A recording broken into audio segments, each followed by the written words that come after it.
Всем привет! В этом видео хочу рассказать о программе Torque. Ну, у кого стоит она, тому, в принципе, наверное, не стоит объяснять, для чего она нужна. Кто первый раз слышит, хочу сказать, что это программа, которая может считать параметры ошибок вашего двигателя с бортового компьютера. Также может вывести различные показатели, ну, датчики работы двигателя. Ну, вот сейчас и расскажу про нее. Ну, сразу хочу сказать, что коснусь основных, скажем так, настроек, основных параметров, потому что в торке можно копать довольно глубоко, но я коснусь основных, скажем, которым нужны, ну, большинству, скажем, простых пользователей, да. Если вы там захотите изучить, под видео будет ссылка на программу на 4PDA, там почитайте более подробно про ней. Ну, первое, что хочу сказать, что она работает по протоколу УБД, вот через адаптер. Вот конкретно у меня вот такой адаптер, да. Он работает по Bluetooth. Есть еще адаптеры, которые работают по Wi-Fi. Ну, вот. LM327 стандартный, ну, на Алишке тоже можете купить. Они включаются в диагностический разъем. И получает, соответственно, после этого программа параметры. Вот сейчас включим, ну, естественно, я выключу сейчас главное устройство, чтобы вставить в разъем. И запущу заново. Так, ну вот, подключили мы адаптер. Так, что мы видим? Это у нас главное окно программы. Ну, сейчас кратенько пробежимся под настройкам, чтобы было понятно, как настраивать. Но, опять же, повторюсь, основные настройки, там есть углубленные, это вы сами изучите. Так, первое, что мы делаем? Да, заходим в настройки. Вот. Первое, нам нужно в настройках что сделать? Поставить профиль. Профилей может быть несколько, вы можете его выбирать конкретно, да? Но профиль — это профиль вашего авто. То есть, вот конкретно у меня, да, вот стандартный мой. Если создать новый профиль, вот набираете, создать новый профиль. Называете как профиль, потом выбираете тип автомобиля, седан, кабриолет, джип и так далее. Смотрите, хэтчбэк, пикап, родстер, ну, различные виды.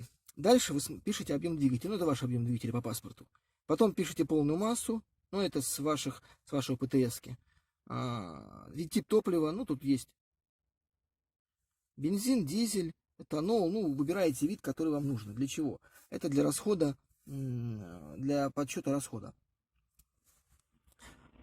Дальше объем топливного бака, ну, это топливный бак, который у вас по паспорту вы можете писать. Ну, вы честно, либо знаете, там, если хотите, чуть больше, чем у паспорта, если вы замеряли.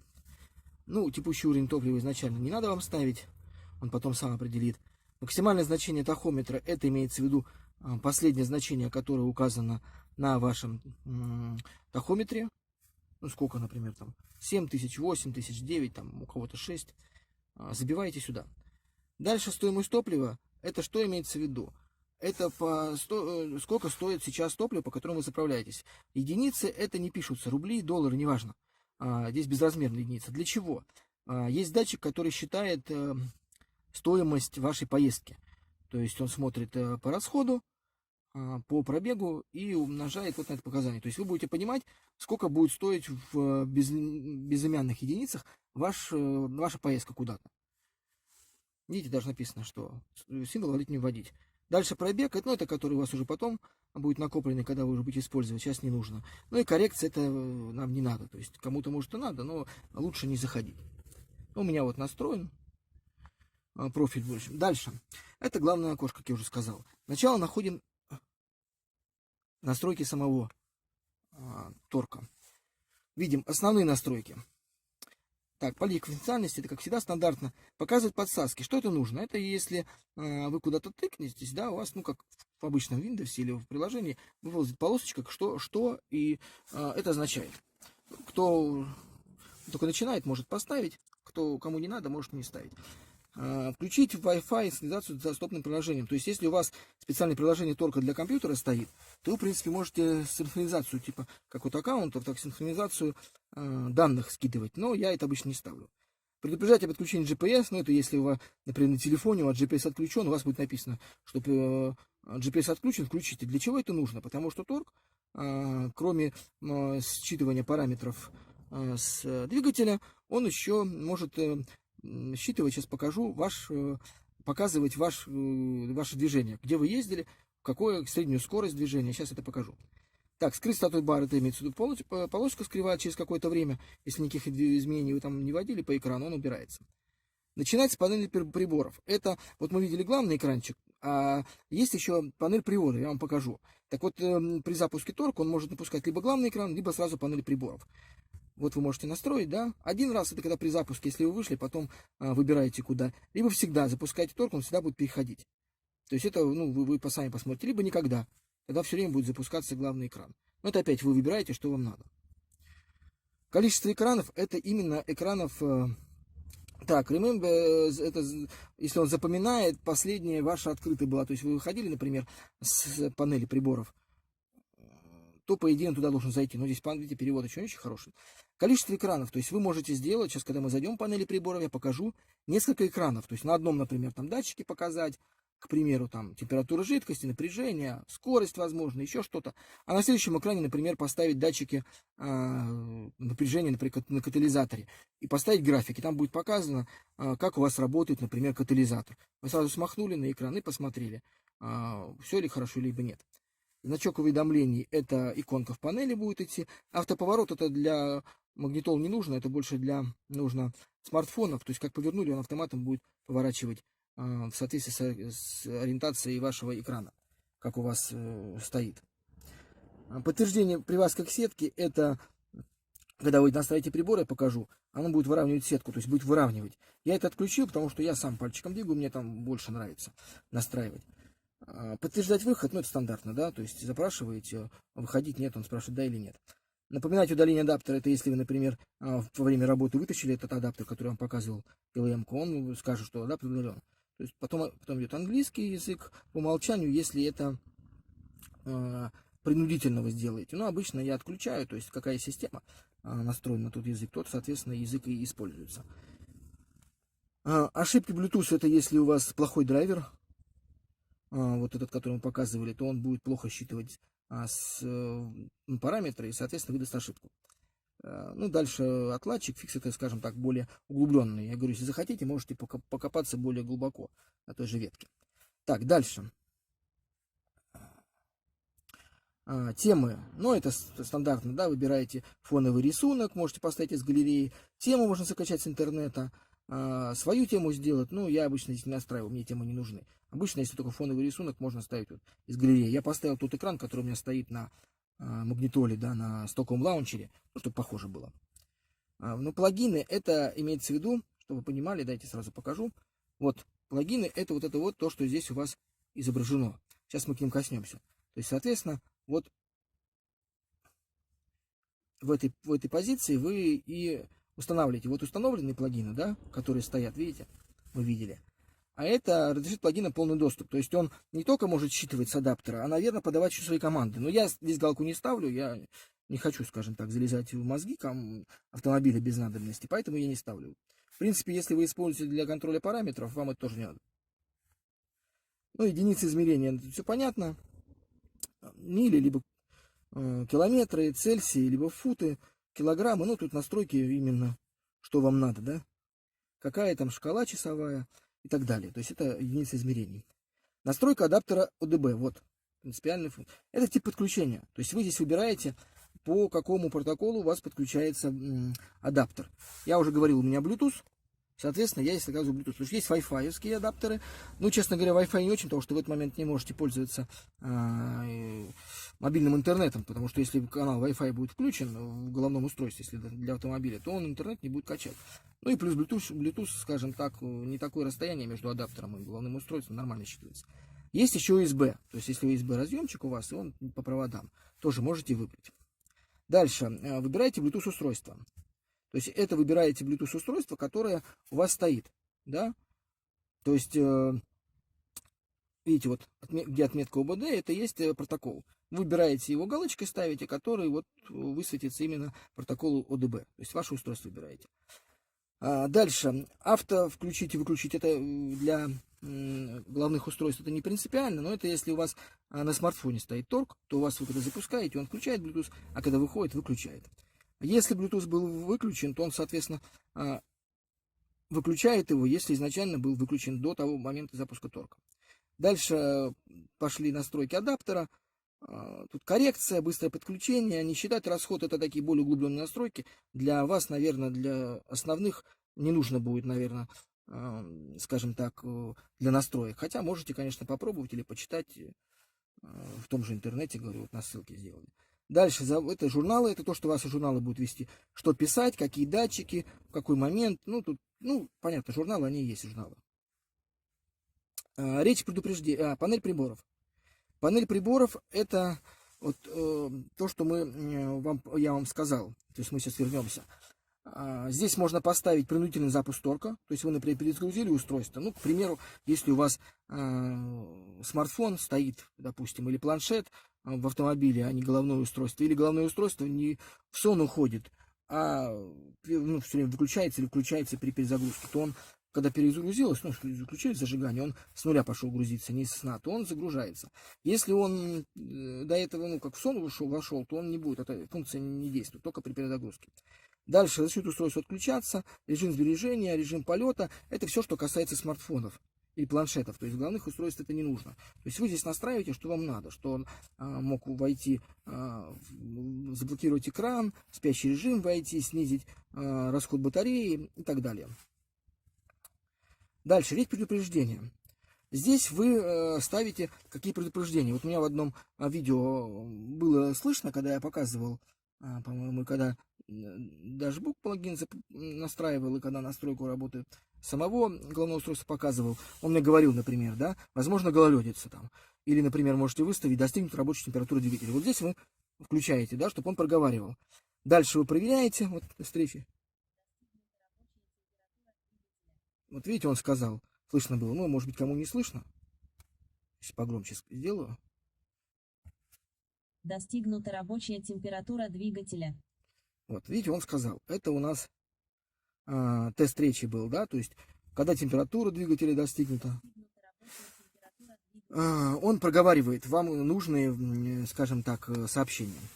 Меры предосторожности, это вот то, что я говорил, да, температура двигателя, то есть о низкой температуре, уровне топлива низком. Если у вас есть по протоколу сигналы идут, то он все это отобразит. При бежать о холодном двигателе, то, что я говорил, если вы начали ехать, а двигатель еще не прогрелся до нужной температуры по параметрам бортового компьютера, то есть, если вы не смотрите, там, посидели, запустили сразу или не прогрели, то он может сказать, что едете неактивно, потому что еще двигатель не работает в нормальном режиме. Дальше вот достижение рабочей температуры, то, что я сказал. Периодически сканировать на ошибки. То есть, как я уже говорил, торг, он не просто показывает датчики, он проводит сканирование машины, автомобиля на ошибки. То есть, компьютер бортовой у вас выдает ошибки, если они есть. То есть, загорелся у вас check engine, да? Что за ошибка? Вы обычно ездили к дилеру, например, смотрели, и там было понятно. То здесь вы можете сами смотреть. Так вот, если здесь галочку поставим, то он быстрый поиск ошибок. Это он чаще, скажем так, сканирует на ошибки. То есть, если у вас головное устройство, конечно, не принципиально. А если, на смартфоне стоит, то он может потреблять больше энергии. Может быть, на смартфоне не стоит его отключать. Потому что есть функция запустить и сканировать ошибки в ручном режиме. Дальше стирать ошибки автоматически. То есть, если они образовались, то потом не появились, он автоматом будет стирать. Видите, я обычно все ошибки удаляю сам. Почитаю, смотрю и делаю. Это тревоги, это понятно, то, что я говорил про холодный двигатель. Так, дальше. Управление дополнительные датчики ПИД. Кроме стандартных датчиков, можно еще в интернете найти дополнительные датчики. То есть это специально пишутся по специальным командам дополнительные датчики на разные автомобили. Вы в поисковике, либо в том же ветке торка напишите, и вам нужно будет, можете скинуть, там специально узнаете, как их устанавливать, там специально в одну папочку кинуть просто, и здесь запустить и добавить набор датчиков. Вот у меня дополнительных 2 датчика, которые изначально не были. Это общий пробег и уровень топлива, в литраже. Общий пробег, это, например, если приборка, вы покупаете автомобиль, какой-то знаете, да, какой-нибудь там, неважно какой марки, боитесь, что приборка, например, она скинута контроль пробега, да, вот я почему поставил, то вы можете поставить здесь, он компьютер бортовой вам скинет ошибки. Это просто был в наборе, он стал автоматом. Настройка внешнего GPS, это если у вас внешний приемник GPS специально есть, не в головном устройстве, дополнительно, да, можно поставить, что если у вас 10-герцовый приемник, а дополнительный, его поставить, он будет с ним лучше работать. Это работе на некоторых устройствах, тут он не нужно, да. И специальные настройки параметра, это если там с некоторыми автомобилями, либо с GPS плохо работает. То есть это тоже может не включать. Так, вот прошлись мы по настройкам. Дальше вышли вот в главный экран, то, что я говорил. Здесь вот это плагины. Ну, помощь, плагин настройки состояния адаптера. Это адаптер, имеется в виду, который сейчас подключен. Да, вот есть подключен, коннект есть, ошибок нет, все нормально. То есть это состояние адаптера показывает. Дальше графики. Это которые вот вы, допустим, можете запустить графики на тестирование. Сейчас, естественно, графиков нет у меня, но вы можете запустить на определенном рабочем столе торка, втором панель приборов, выбрать нужный вам датчик, сенсор. Ну, например, там датчик температуры лямбда зонда или еще что-то. И у вас будет на том рабочем столе этот график стоять. У меня его нету, я не запускаю. Но вы можете поставить любые графики. Результаты испытаний. Это он проверяет, ну, сейчас у меня машина выключена, да, он проверяет работу определенных сенсоров. Ну, то есть некоторых, вот, например, у меня конкретно датчики, которые работают в режиме, ну, сейчас конкретно у меня, да, вне запуска двигателя. Когда, естественно, двигатель запустится, там пойдут другие. Тесты в авто, это имеется в виду, считывает, в принципе, все работу датчики, да, какие они работают. Вот он 21 прошел, да, там 22%, вот все тестирует. Все банки, ну, здесь, скажем так, вот, например, так, банк 1, сенсор максимально, то есть он в нерабочем состоянии, естественно, нет напряжения, не подается напряжение на датчик лямбда зонда, да, датчик катализатора.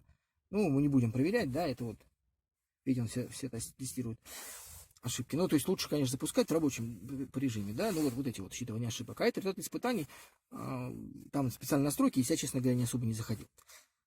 Можете зайти, посмотреть, я эту функцию не запускал. Вот, обзор на карте. Что мы говорим, да, вот, например, смотрим. Это вот, когда мы включили, да, GPS, и вот на карте у вас видно любая поездка. Ну, вот пусть смотрим, например, там вот последняя, да, например, сегодняшняя поездка, и он смотрит, показывает, где вы ехали. Так, карта не подгрузилась, потому что у меня сейчас не включен интернет, ну, Wi-Fi, не подключен на головном устройстве, потому что он карту подгружает с сайта, это Google карты. Он подгружает сайты их. Здесь, соответственно, показывает, ну, на карте будет видно. То есть это видно маршруты. У меня вот 2 маршрута было, начало, старт. А цветом показана скорость, средняя скорость вашего движения. То есть, ну, вот можете посмотреть. Время езды, пробег, стоимость, это, опять же говорю, стоимость по литрам. Но не смотрите на такую маленькую стоимость с таким пробегом. Я уже, когда говорил, что в программе Dashboard Plugin, где я настраивал, я показывал, что так как торг работает в фоновом режиме, у меня конкретно некоторые датчики, в том числе стоимость топлива, как вы помните, в начале настройки профиля мы указывали стоимость топлива, он этот датчик не считывает, он замораживает его. Соответственно, размораживает, когда торг вы запускаете на сам экран ваш. То есть в фоне этот датчик не считывает, поэтому получился такой маленький, потому что торг у меня только немножко недолго работал. Но если у вас все время торг работает, то здесь будет именно ваша, сколько стоимость топлива, пробег и так далее. Вот что такое обзор на карте. Дальше, считывание ошибок. Ну, сейчас он вряд ли считает, хотя сканирует какие-то включены, естественно, протоколы при выключенном двигателе. Но вообще это надо запускать журнал ошибок и сканирование во время работы двигателя. Ну, я вот нашел, это у меня код ошибки 900, это там надо пропаять некоторые контакты в панели приборов. Есть такой у Фордов, отходит контакт, он вот этот 1900, а код ошибки есть. При работе двигателя, естественно, он сканирует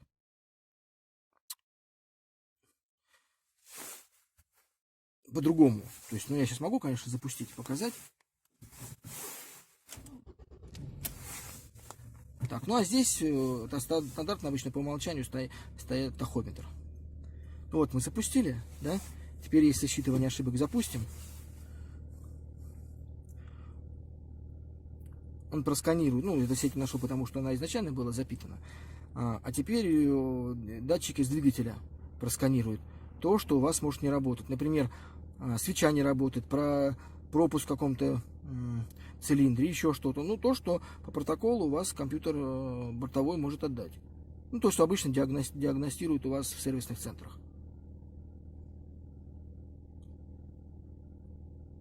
Ну, вряд ли сейчас у нас ждет ошибки, у меня ошибок не было. По крайней мере, в последнее время не было. Вот одну только ошибку нашел, да? Можем сбросить ошибку. Это ваши, если будут ошибки. Он сбрасывает. Команда очищается, да? То есть это он все ошибки сбрасывает. Но у меня сейчас бросит одну ошибку, но она опять вылезет. Вот это потому что мне нужно пропаять некоторые контакты вот в самой приборной панели. Так, ошибку мы сбросили. Можем потом запустить, но не важно.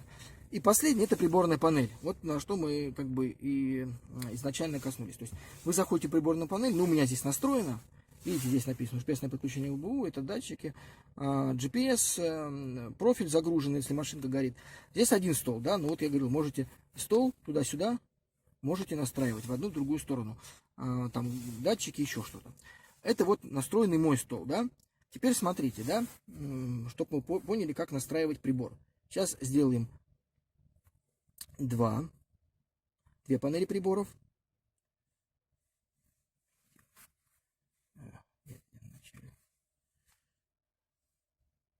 Количество экранов. Вот мы построим, допустим, 3. Вот видите, это центральный, есть еще 2, да. Ну тут по умолчанию какие-то настроены уже, но я вот, например, покажу, как настраивать, да. Вот здесь стоит,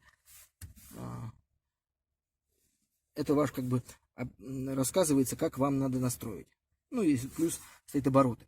Теперь смотрите, как добавляем нам нужный датчик. Вот как у меня вот в этом здесь настроен, да. У меня здесь стоит, чтобы вы сразу понимали, да, ну скорость посередине. Здесь у меня стоит температура антифриза, здесь напряжение бортовой сети. Здесь часы просто, ну, чтобы удобно было смотреть. Здесь датчик опережения зажигания, но я смотрю, как у меня работает. Заодно плюс контролирую бензин, если хороший. Здесь температура на впуске. То есть, чем ниже температура, тем лучше, но вы можете контролировать. Если слишком горячая, например, летом ездите, то, естественно, двигатель будет работать не так бы, как, например, когда температура ниже. Потому что это, как мы знаем, по физическому закону, у нас температура сгорания топлива, чем больше разница между температурой сгорания топлива, да, которая в цилиндре, да, например, там с чем-то градусов, я же не помню, и температуры воздуха на впуске, чем больше разница, тем больше КПД двигателя. Здесь уровень топлива, вот то, что я говорил, помните, заходили дополнительные датчики, сколько литров у меня в баке сейчас показано. Здесь пробег за поездку, здесь средний пробег, это я вывел сюда, но они сейчас, если никуда не ездил, и не показано, ну и скорость. Теперь смотрите, как настраиваем нужные нам приборы, датчики или приборы. Ну, во-первых, давайте я коснусь, покажу, как вот можно удалить, да, вот один экран. Удалить стандартно. Например, у вас настроено, да, удалить прибор. Удалить прибор. Тыкаетесь, вылезает менюшка. Удалить прибор. Удалить прибор. Так, представьте, вы настроили несколько рабочих экранов. Тыкаетесь на экране, и у вас вылезает добавить прибор. Менюшка. Добавляете. Выбираете, какой вам прибор нужно добавить. Либо шкала, ну, со стрелкой, либо шкала без стрелки с ползунком, половинка шкалы, панель отображения, ну, как типа сотовой связи. График, ну, это для графика лучше ставить. Цифровой, ну, вот как вы видели у меня, да, просто цифры. Виджет акселерометра, это у кого работает, протокол ОДБ выдает, это ваше ускорение. Компас, ну, наверное, тоже кому-то можно, например, поставить, там, кто-то любит путешествовать, да. Гистограммы, это, знаете, да, такие, типа столбиков, выше-ниже. Состояние топлива, это соотношение топлива к воздуху, тоже можно вывести. Состояние дополнительного воздуха, состояние воздуха и топлива, ну, выбираете. Это обзор на карте, вы можете выставить картинку, и вам будет на карте показывать, где вы едете. Борьба за экологию, там, я так понимаю, что это выхлопы тоже ставить. Ну, вот давайте посмотрим, что это вот. Вот она, эко-виджет. Он, наверное, скорее всего, чем больше зелененьких, листиков на дереве, тем типа у вас чище работает двигатель. Ну, мне это не надо, да и я думаю, вам тоже, наверное. Хотя, так, не скажу так, борьба за экологию, состояние выхлопа с момента сброса ошибок, текущий стадий движения, данные GPS, то есть высота, горизонталь. Это часы, то, что видели, да, это крен, если, допустим, на джипах вы едете, что датчик у вас, например, есть такой, который будет показывать крен и дифференс. Индикатор это с двигателем что-то не запускал. И кнопка Reset, то, что вы хотите сбросить. То есть основные, конечно, это вот начальные параметры. Ну, давайте, например, поставим сюда, вот вы хотите виджет скорости, ну, вот цифровой, да. Тыкаемся на добавить прибор, и здесь выбираем то, что надо добавить. То, что подсвечено светло-зеленым, это точно ваш, вот, например, смотрим дальше, да, считывает, да, вот высота, GPS, уровень топлива, вот читал. Темно-зеленые есть, вот такие, да, они, возможно, в какие-то моменты работают, возможно, не работают, датчики. То есть это, скажем так, прибор может, протокол может передать данные, но, а может снимать показания, но показаний таковых нету. То есть, видите, вот датчик 1 работает у меня, банк, балансировка топлива, датчик 1, а какой-то банк 2 не показывает ничего. То есть, вы даже видите, да, изменяются параметры, а их нету. То есть, ну, ориентируйтесь на светло-желтый, вот пример, да, видите, светло-зеленый и темно-зеленый.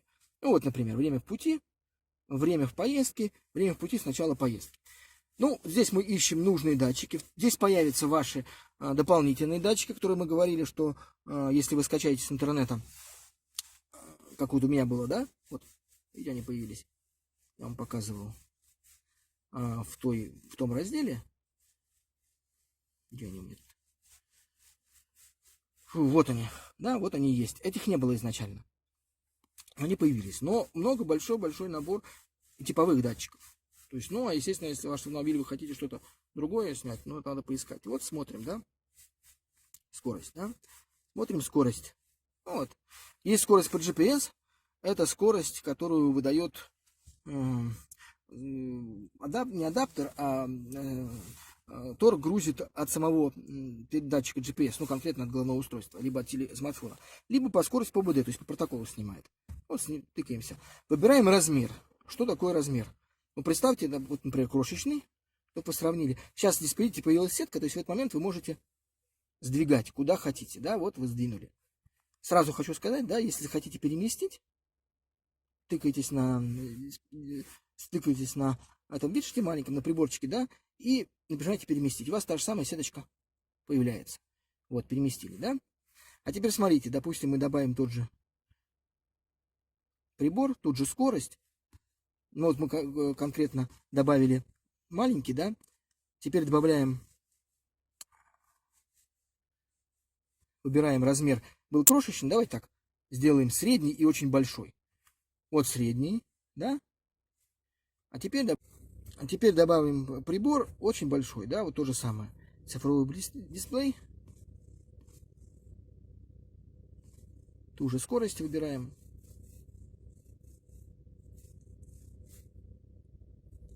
И берем очень большой.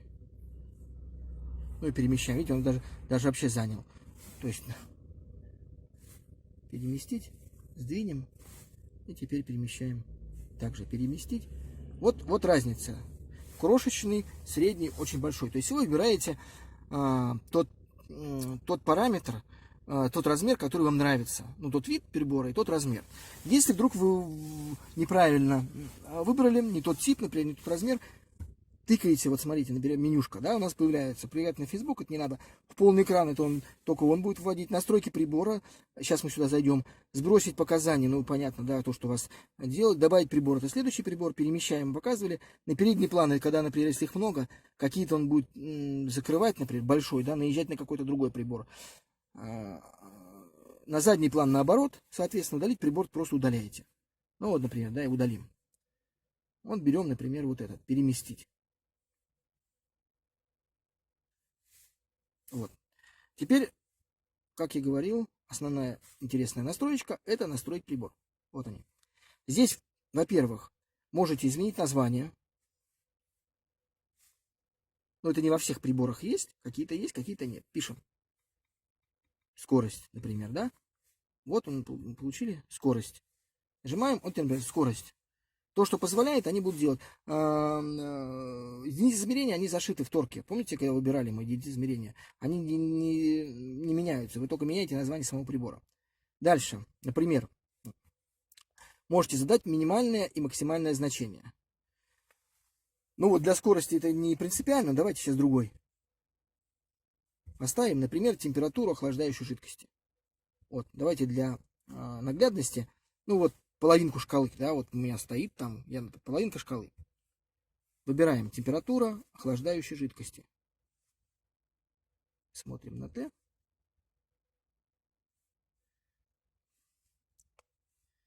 Выбираем, пусть такой же будет средний. Вот у нас получилось, да, вот оно. Так, теперь, допустим, как мы хотели, да, из настройки прибора изменить название. Напишем, например, температура охлаждающей жидкости. Пусть будет вот так вот, да? Вот, видите, поменялось. Дальше заходим, выбираем настройки прибора, установить максимальное значение. Это значение по шкале. Вот эта шкала конкретно будет минимальная и максимальная. Ну, например, вы считаете, что если там 110 температура градусов, а дальше уже нежелательно, чтобы у вас отображалось, потому что дальше уже двигатель надо смотреть. Устанавливаем. Пишем 110. Окей. Вот появилось, видите, 110. Ставим минимальное. Ну, например, минимальную величину. Дефаулт это по умолчанию предлагает торг. Ну, какую? Допустим, пусть отображается. Ну, давайте, чтобы центральная, например, что 110 у нас. Например, рабочее 90, рабочее движение. 110 это получается у нас сколько? 20, да? Ну, 20 меньше 90. Пусть будет 70, чтобы не забивать панельку. Вот видите, у нас минималка здесь 70 и до 100. То есть пока она не дойдет, ну, считаем, что 70, допустим, рабочая температура двигателя. Вот у нас такая дисплейчик этого параметра. Как сейчас 70 перейдет, пойдет, например, вот. Слышите, да? Рабочая температура двигателя 70 градусов. Дальше он сейчас будет показывать изображение уже на этой картинке. Дальше что мы делаем? Настраиваем. Настройки прибора. Повышенные предупреждения и пониженные предупреждения. Смотрите, например, вы хотите, чтобы когда у вас было 110 градусов, вам начал мигать изображение, что температура повышена. То есть 100 уже, возможно, термостат не работает или вентилятор. Вот включили. Таким же образом, допустим, делаем минимальную пониженное предупреждение, и вы, например, ставите, что пока не достигнет 70 градусов, будет мигать. Вот, видите, сейчас уже 72, появился канальчик. То есть вот это изображение, вот температуры, да, цифровое, когда не здесь, а цифровое. Если эти предупреждения при меньше 70 оно мигает, и больше 100 начинает мигать, и вы сразу видите, вот так. Надо обратить внимание. Ну, что еще здесь остается? Смените прибора и shank size. Ну, shank size, это понятно, да? Вы можете взять очень большой, как мы говорили, да, вот он. То есть вы настроили, а хотите просто изменить его. Берем, например, маленький, да, вот он получился. А последнее, смените прибора. Ну, тоже ничего сложного нет. Вы, допустим, хотели цифровой, а потом неудобно, например, цифровой пользоваться, да, хочу другой. И выбираете, например, вот со стрелкой половинку шкалы, да. И он поменялся со стрелкой. Либо хотите, например, пусть график будет. Ну, график неудобно, конечно, естественно, да. Но вот, например, там шкала, стрелка, цифровой, ну, который этот прибор, который этот датчик от слив придерживает, ну, панель отображения. Видите, температура 110 максимальная у нас такая. Ну, понятно, что для температуры это неудобно смотреть. И я для себя, например, ту же температуру охлаждающей жидкости, вот либо стрелку, либо половинка шкалы. Ну, кому-то может стрелку нравится, да? Вот со стрелкой, да? Вот видите, стрелка отошла 75. Кому-то половинка шкалы нужна. Так, ну здесь у нас, естественно, в этом режиме приборной панели тоже есть своя настройка. Здесь добавить прибор, можно начать запись. Это начать запись параметров, журнал, ну журнал в смысле, помните, настройка была журналов. Очистить журналы, сбросить счетчики поездки, сделать скриншот, включить и выключить режим Hub. Это режим зеркального отображения. То есть, если у вас, например, смартфон, на смартфоне так стоит, и вы ставите, например, скорость, там какие-то параметры, а на стекле у вас есть ну, сразу отображается, либо специально такие наклеечки есть, когда у вас лежит на панели, и у вас как бы отображаются параметры на стекле. То есть здесь должно быть зеркальное отображение. То есть вы едете, у вас прямо на стекле все параметры отображаются. Вот это вот и есть режим HUD. Вот видите он? То есть кверх ногами он как бы лежит, а на стекле он отображается в вашу сторону.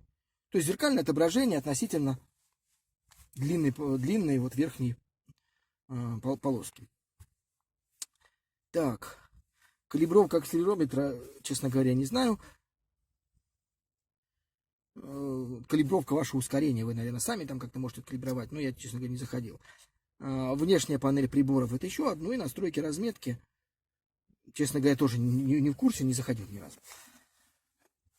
Вот что я хотел вам показать, рассказать про торг. Забыли, да? Я хотел вам показать,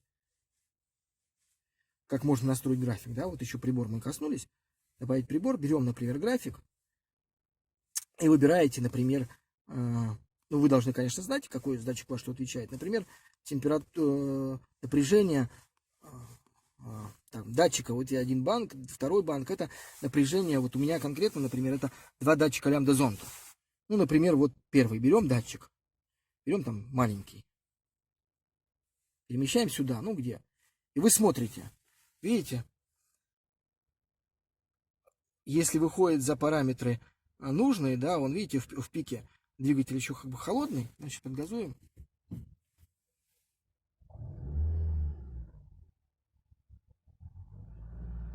Видите, работает. Напряжение сразу уменьшилось. То есть лямбда-зонд работает, да?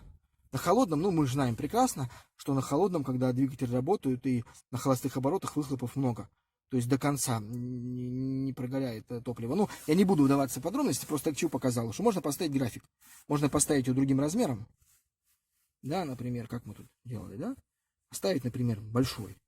Вот у вас ваш график.